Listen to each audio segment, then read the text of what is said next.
ミラーレス一眼レフカメラを買いました。ZV-E10 というやつです。一応ソニーさんなんですけど、名前にはアルファってついてなかったんですけど、一応ケースにアルファって入ってるから、アルファなんですね。これ ZV-E10。で、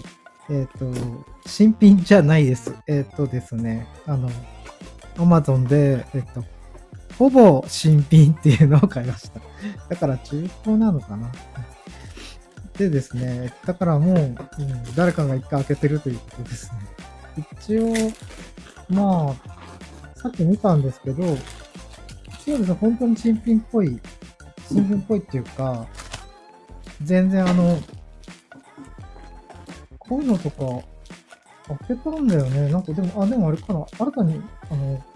お店の方で入れてくれたのかな。ちょっとわかんないけど、一応付属品も揃ってて、バッテリーとかもちゃんとついてましたね。モフモフとか。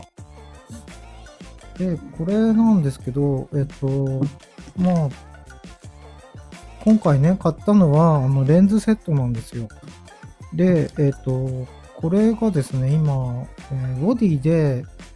7万3000円ぐらいだったかな、7万4000円ぐらいだったかな。なんか、まあ、8万円しないで7万円前半ぐらいで新品で買えるんですけど、だからね、ボディとレンズ何か買おうかなと思ったんですよ。どこかな。それがね、あの、いや、なんか、レンズセットで、まあ、9万円で売ってて、じゃあ、と思って、一応見てたんですけど、まあ、レンズセットで9万円出すよりは、ボディだけ買って、7万3000円ぐらいだったかな、7万、まあ、7万5000円はしなかったと思うんですけど、Amazon で。にしようかなと思ったんですけど、レンズがついてね、レンズがついて、ほぼ新品っていうので、79,800円だったから、それで買っちゃいました。なんか、お店で写真とかも載せてて、写真見たら、付属品とかもちゃんと入ってたから、まあ大丈夫かなと思って、綺麗かなと思って買いました。それで、まあお店によってはね、なんか7万4000いくらとかで、まあ本当にボディだけの新品と変わんないぐらいの値段で、ほぼ新品で書いて出してる店があったんですけど、でもなんか、写真見たら、写真上げてる写真見てね、あの、これ、モフモフ入ってなかったんですよ。だから、いや、モフモフなきゃダメでしょと思って、そっちはやめましたね。だから5000円高かったんですけど、こっちの方にしました。うん。だからまあ、8万してないから、まあ、ボディだけ買おうかなと思ったんですけど、レンズ付きで8万円以内だったら、こっちの方がいいよねってことでしたね。で、レンズも、まあちょっとそんなに、明るいレンズじゃないんですけど、でもこうやってなんか、ね、小さいカメラには、すごく合うというか、あの、一応18から50になってますね。うん。だからそうですね。まあちょっと APS-C 換算にするとわかんないんですけど、もうちょっと多分20、20、20何ミリだろうね。ちょっと計算してなかった。ごめんなさい。まあ価格がそのぐらいなんじゃないかなと思います。なんかこのぐらいの価格でシグマから、なんか小さくて明るいレンズが売ってるんですけど、そっち買おうと思ってたんですけど、なんかね、在庫が少ないみたいで、まあ、メーカーさんの方でね、シグマさんの方で、それがね、もう売り切れになってて、で、アマゾンとかにはあるんですけど、でも高いんですよね。だから、他のマウント、富士フイルムのマウントとか、あとライカのマウントとかはね、6万円ぐらいで売ってんのに、ソニーのマウントは7万4千円とかするんですよ。だからこれと同じ、これ丸々これと同じぐらいの値段するんですけど、でもまあそれ買おうと思ってたんですけど、まあね、ちょっと値段が高いなっていうのはちょっとネックだったんで、まあそれはね、いずれ買うかもしれないけど、まあとりあえずね、レンズついてんだったらすぐ使えるってことで買っちゃいました。なんでしょうね、APS-C なんですよ、このカメラ。だから、なんだろうな、これ回転する。APS-C だから、もうほぼ、なんかセンサーサイズはね、なんか満足してます。1型とかでもいいかなと思ったんですけど、その1型のコンデジと同じぐらいの値段なんですよね、ソニーの。ZV-1 とかってやつと、あと ZV-1、2とかあるんですけど、1、2の方は、あの、もうこれよりはるかに高くて12万ぐらいするんですけど、1の方は同じぐらいの値段だったのかな、確か。レンズ付きのコンデジのやつなんですけど、コンデジ買うんだったら、レンズ交換できた方がいいよねっていうことで、こっち買ってみました。で、こいつは結構幸せかなと思うんですよね。なんかね、春にこれのなんか新しいのが出るんじゃないかとは噂されてるんですけど、噂の段階だったから買ったんですけど、こっちを。春まで待てなかったからね。いろいろ悩んで。で、こいつは、だから本当になんか、俺んとこ来て、俺って言っちゃったか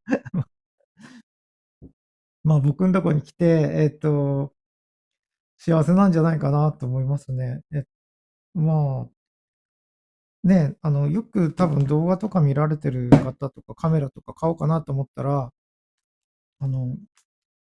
カメラをね、いっぱい持ってる、YouTuber さんとかの、否定するわけじゃないんだけど、いっぱいカメラ持ってて、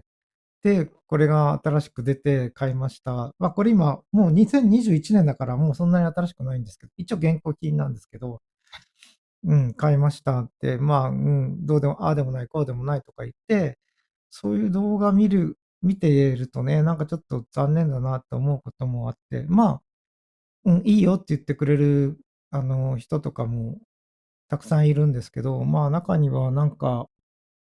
これダメだねとか、なんかあんまりダメ出ししてる人が結構多かったんですけど、いっぱいカメラ持ってて、いっぱいね、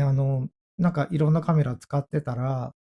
そうなるかなとは思うんですけど、僕は今、現時点では、ミラーレス一眼レフを1台持ってなかったわけで、そういう僕が、このミラーレスカメラね、このソニーの ZV-E1 を、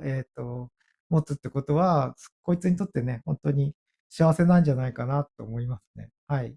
だって、ね、なんかもう、こいつしかいないし、こいつにかかってるし、で、頼りになるし、やっぱり活躍の場も多いと思うからね、いいかなと思うんですよ。で、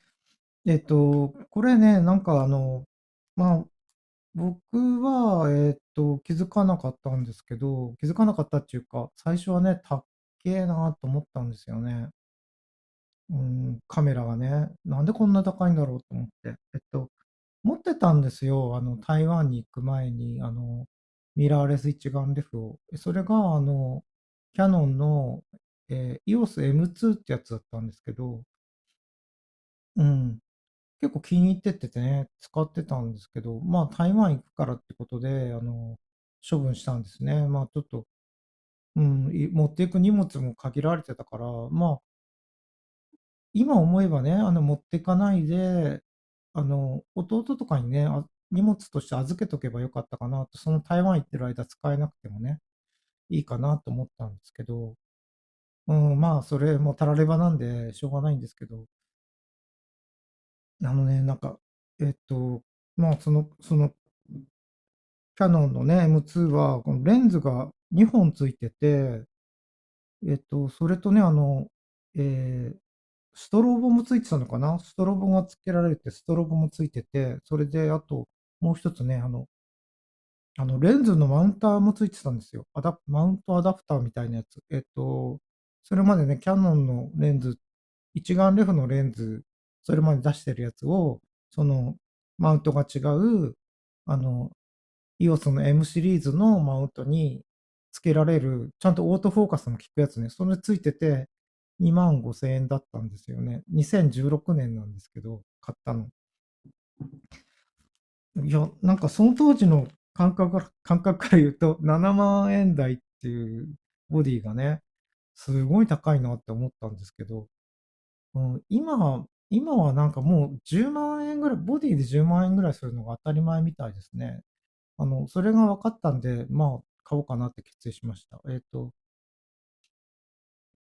うん、まあ、その時のね、買った時の2016年のものからすると、まあ、7万円って高いなと思うんですけど、でも、他のメーカーさんよりも全然安いんですよね。やっぱり10万円超えちゃうから、うん。あとはね、なんかまあ、10万円切るようなやつは、マイクロフォーサーズっていうセンサーサイズが小さいやつですね。それが、うん、なんかな、それが、まあ、ルミックスかなんかちょっと安かったような気がするんですけど、でも、こっちほど安くないような気がしました。うん。で、まあ、そうですね。まあ、そういうことですね。で、まあ、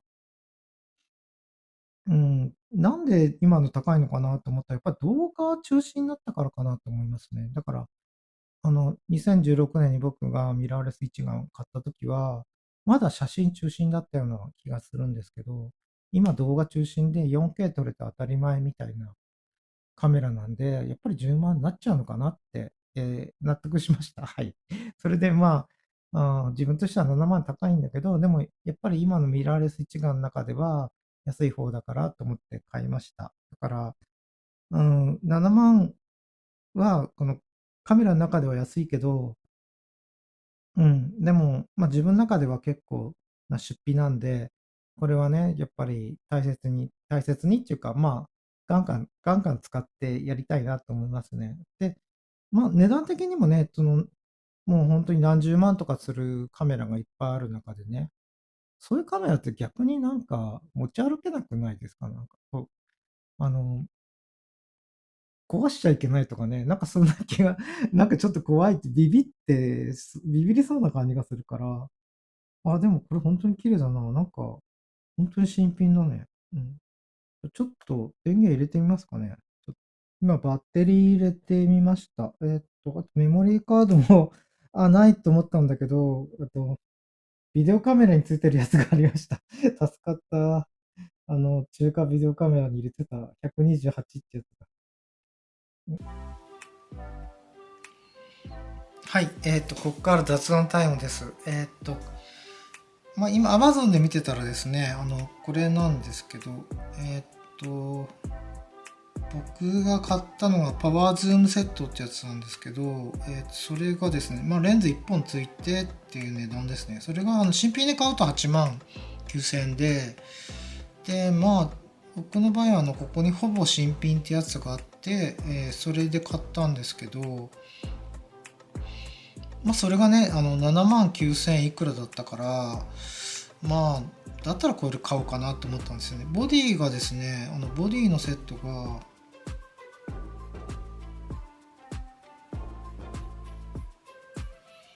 ボディにすると今は新品で7万6000円ですね。まあ、中古で非常に良いが6万6000円だから、まあ1万円ぐらい中古だと安いのかな。まあ7万6000円ぐらいで買って、まあ、それでレンズを別に買うっていう手もありますね。まあどっちかかなって。まあ新品で7万6000円だったから、まあレンズつけて8万円以内、7万9800円だったから、まあ差がそんなになかったからね、じゃあレンズ付きを買おうかなと思ったんですね。でまあこれなんですけど、まあセンサーサイズが APS-C ってやつで結構でかいんですよ。フルサイズまではいかないんですけど、だからね、まあで手ブレ補正はねないみたいです。手ブレ補正はないみたいですね。それでまあ手ブレ補正がないからね、まあ、写真撮るときとかにちょっと不安なんですけど、まあ写真はね何枚も撮れるからパシャパシャやればねいいかなと思うんですけど、これがいいのはね、動画の方にはアクティブアクティブ手ブレ補正っていう動画の方にはついてるんですよ。だから、それ使えばある程度、ちょっと動画の揺れとかを抑えられるのかなと思ってます。それと、あとなんかレンズの方で、手ブレ補正がついてるレンズもあるんで、そっちを買ってもいいかなと思いますね。で、そうですね、この、これね、なんか、APS-C でレンズ交換式じゃないですか。で、レンズ一体型のコンデジも売ってるんですよね。ZV-1 と ZV-12 ってやつなんですけど、ZV-12 は新しいやつだからっていうのもあるんですけど、12万ぐらいするんですよね。で、ZV-1 の方は、古い方は7万円台だったから、ほぼね、この ZV-E10 と変わらないんですよ、値段が。だったら、僕の考えですけどね。だったらもうレンズ交換式のセンサーが大きいね、APS-C 買った方がいいかなと思ったんですよね。いろいろ悩んで決めたことなんですけど、もうあとね、まだ候補に上がるとしたら、ルミックスの、その同じく Vlog カメラだったんですけど、やっぱりそうですね、やっぱりソニーの方が信用できるし、あとね、なんかルミックスはもうちょっとマウント変えて新しい方に移ってきてるから、その前のマイクロフォーサーズのマウントはね、なんかちょっと不安だったんですよね。またセンサーサイズも小さいし。で、ソニーだったらね、なんかレンズもいっぱいあるしね。フルサイズの方がいいレンズいっぱい揃ってるのかもしれないけど、フルサイズまでね、求めてないんですよね。フルサイズになると、ボディもでかくなっちゃうし、レンズもでかくなっちゃうから、気軽に持って歩けないかなっていうのがあって、APS-C くらいでいいかなと思うんですね。十分でかいからね。うん。で、なんていうかな、いろいろね、なんか YouTube とか見ると、ネガティブな意見が多いんですけども、やっぱりいっぱいね、いいカメラ持ってる人たちにしてみれば、うん、このカメラ、ちょっとこれダメだよねとかいろいろあるんですけど、ね、使い勝手とかはね、多少使いづらかったとしても、そこはそんなに問題とは思ってないですね。うん。自分が一番気になったのは電源入れて、すぐこう、起動するかなっていうのと、あとはなんか、シャッター普通になかなか押せないとかそういうのがね、ないかなとか、そういうのがちょっと気になったとこなんですけど、そこは大丈夫なんで、あとは、設定の問題かなとか思うし、それがね、なんか、ダイヤルついてなかったっていうのは、ダイヤルついてないんだなって、逆にシンプルかなと思っていいなと思ったんですよね。なんかいろいろボタンとか、なんかいろいろダイヤルとかでいろいろあると、なんか迷っちゃうしね、どれにしようかなとか、そういうのもなくてもいいかなと思いますね。普通になんか見たらモードスイッチ切り替えで、スイッチがボタンかな切り替えで、カメラと、なんか、ビデオと、あともう一個、なんだろう、スローかなんかのやつかな、スローモーション撮れるみたいですね。その切り替えのボタンがついてましたね。うん。そんなもんなのかなって思いました。そうですね。あとは、うん、まその、使い勝手とかね、いろいろあるだろうけど、もしね、YouTube で、このカメラのことをね、なんか悪く言う中で、フルサイズじゃないからとかそういうんだったら、普通に当たり前なんで、しょうがないかなと思うんですけど、うん。いい写真撮れないとかそういうことを言う人がいたとしたら、の、まあ、APS-C で、ソニーであって、センサーってなんかソニーがほぼほぼなんか一時はね全部ニコンとかのセンサーもソニーのセンサーだったくらいだから、そのソニーのセンサーでまあちょっと古いかもしれないけど APS-C サイズでね、ソニーのレンズいっぱい使える、まあ交換すればねなんかいろんなレンズつけられる、そんな状況の中でねいい写真撮れないとかもし言ってたとしたら、それはその人の腕が悪いんだなって僕は思いますね。このカメラで撮れないんだったら多分撮れないんでしょってことだと思います。コンデジとかね、その変なビデオカメラとか、まあ僕は中華のビデオカメラ買っちゃったけど、まあスマホでちょっとうまく撮れないなとかいうのはありだと思うけど、まあソニーのね APS-C のセンサーがついてるねミラーレスカメラでね、なんかまあいろいろあると思いますよ、ピンキリだと思いますけど、でもまあこれね本当に一番安いやつだけど、いやこれ使って撮れないんだったら、それは本当に腕が悪いんじゃないかなと思いますけどね。なんか、やっぱり、まあちょっと使い勝手がねなかなか馴染めないっていうのは最初はあるかなと思うんですけどね。なんかそう思いますね。だってこんなにセンサーサイズでかいのに、まあ、フルサイズに比べたら小さいけど、それでねなんかなんだかんだあだかだ言ってるんだったら、まあそうなのかなって、まあそうじゃないかなと思いますね。あんまり僕は聞く耳持たないですね。なんか他の機能とかでこういうのがなんかダメだよとかそういうんだったらわかるんですけど、